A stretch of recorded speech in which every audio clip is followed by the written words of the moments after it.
Hey, how you doing? So, the Teenage Mutant Ninja Turtles. You're hooked? Good. I don't need to explain who the Ninja Turtles are to you. Created by Peter Eastman and Peter Eastman. That's not a real person. Kevin Eastman and Peter Laird. A franchise that has made so many movies and toys and shows. Yeah, I don't need to explain the Ninja Turtles to y'all. So, I just finished reading, or I'm currently reading, Absolute Batman. A run that I'm really interested in. This is really keeping me invested. And for those who don't know, after a certain event that DC had editor, I'm blanking on the name so you could pop it up on screen. That event before Absolute started, that would help a lot. So after said event, Darkseid uses his Darkseid energy to create the Absolute Universe. A universe where all the heroes from the DC universe lose one fundamental aspect about them. And with Batman here, he lost all of his money. So in this, he's working class, he's a civil engineer, and his villains are fucked.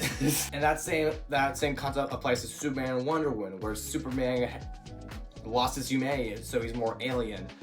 Wonder Woman was never raised in Themyscira, but instead raised in hell and knows black magic and has a giant cloud sword from Final Fantasy. So I want to take the same concept that Absolute DC takes and apply that with the Ninja Turtles as well. An event that's so important to them that gets taken away from them and they get changed drastically because of that, while them still being the same characters that we know.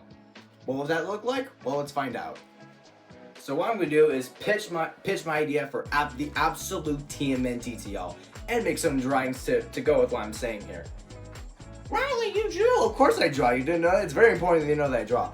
But first of all, before we get into that, what would there be their absolute event? Since Batman lost his money, Superman lost his humanity, and Wonder Woman lost her heritage within the Themyscira. So what if, with the Ninja Turtles, we take away Splinter from them? The Turtles in this universe would have no idea what their discipline coming from Splinter was. Their wisdom coming from Splinter. Anything Splinter would have taught the Turtles, out of question with this universe. They will have never met in this universe in the first place. So what would they be in the Absolute Universe? They'd be a street gang, baby, that's right. They would use bats and pipes and shit. It's sick. I think it's a really cool idea. And honestly, it would make the most sense going this route since if we're applying this to the idea that Splinter and the Turtles will have never even met or crossed paths in the first place. Well, maybe not entirely not crossed paths, we'll get to that. So enough of me blabbering, let's start the drawings right now. Now, the first person that I drew is Absolute Raphael. And I don't know if you can tell, but I gave him a big-ass Buster Sword equivalent to Wonder Woman. Because like the whole idea originally of what the Ninja Turtle weapons were is that like they were like a reflection of their personality, but like as a lesson of discipline when fighting back as the Foot Clan and all that. But without that lesson, I feel like they would lean in heavy into the personality with their weapons. So with this version of Raph, he would definitely let out all of his rage, all of his freaking hatred into the energy of his big old Buster Sword here. This version of Raph would definitely listen to Kublai Khan if Kublai Khan exists in the Absolute TMNT verse. But yeah, I made him all big and beefy as possible. I gave him veins on his shoulder. And I tried to pay tribute to Kevin Eastman and Peter Laird with the shadows of the face and little side teeth right there. Now you're probably wondering, if the Turtles and the Splinters would have never met, how they have mutated? That's a good question. I had the idea of Baxter Stockman, who in this universe is a serial killer that kidnaps people and turns them into animals. He would experiment on the Turtles, and they would be the Turtles that we will know now. And he will heavily experiment on Raphael, which is why he's really huge. And another reason why he would be extremely more pissed off in this version of the Turtles. But yeah, that's all I have to say. This is Absolute Raphael. The next turtle I drew is Absolute Mikey. Now, Mikey obviously wouldn't have his nunchucks in the universe, which is a weapon heavily based on concentration, and that's clearly used for someone who heavily has ADD. I feel like Donnie would make him a weapon where it's kind of like attached to his arm and like swings out of its arm and it pulls apart and like turns into like two batons. I feel like that would be like the realistic route here. Now, Mikey in this universe is a little bit more concerned about himself, if that makes sense.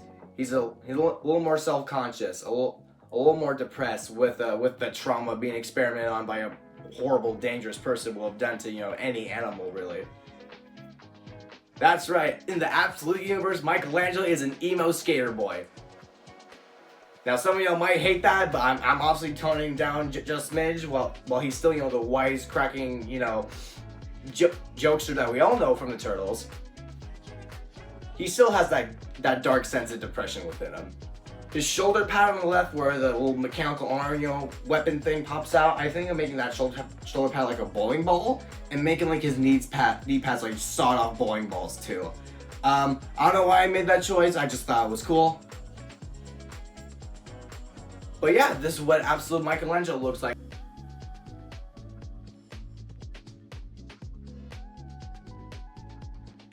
Next up is absolute Leonardo. So instead of his katanas, I gave him a baseball bat to fit with the street gang aesthetic. And I don't know if you noticed, I gave them all the Turtles in this universe hoods, because one, hoods are dope as fuck, they're badass. And two, I think it would make them different enough aesthetic wise, because I had to still give them the bandanas, right? The bandanas are what make the Ninja Turtles recognizable in the first place. So my problem with normal, OG main universe Leonardo, or whatever version of Leonardo's there in the world, is that his personality isn't like set in stone. Michelangelo's the party dude, and he's mainly the party dude in like all the movies and show he's in. Raphael's the asshole. He's cool but rude. He's kind of a mean machine in all the movies and shows he's been in. But like Leonardo's personality has been a little bit inconsistent, going from like too much of a leader to like an asshole leader, And also my favorite version of Leonardo is probably the one in Mutant Mayhem, where he's just like a total like awkward dork and like gets made fun of by the other turtles. But for the absolute Donatello, I want him to be driven by hope. Because in this universe, Raphael and Leonardo would have put any difference aside that they would have had in order to, focus on their brothers and basically raising them in the streets of New York. Since they would have escaped Baxter Stockman, without any, form of a father figure. So Leonardo puts hope in himself as a leader, hope in him and his brothers and their existence, so that they can live on for a better future. But yeah, that's all I have for Absolute Leonardo. This is what he looks like. Alright, the final turtle in this Absolute TMNT lineup is Absolute Donatello. So he drastically has a very much different aesthetic to the rest of the turtles. I don't know if it's covered up yet, but I made him more armored based. Now for context, Shredder in this universe owns a corporation called Saki Corp, because his last name, Oroku Saki, haha. So Donatello will have taken any like parts from the Saki Corporation and turn it into his own armor, utilizing his smarts more in this universe than normal Donatello. So his weapon here is like a sewage pipe, but has like a taser on the end and a little grappling hook. He can pop out and like throw on a building or something and pull himself up. I decided to give his hood the bandana that the turtles would have. Like his hood he has little hood bands right here that like flop around like that. Is that stupid? I don't know. I think it looks cool. And I give him a little sassy pose right here, just like leaning on his pipe like that. That leaning on pipe, that's crazy. But yeah, that is it for the Absolute Donatello. This is what it looks like. And before we get to the next Absolute character, I just want to get a photo of all the turtles together.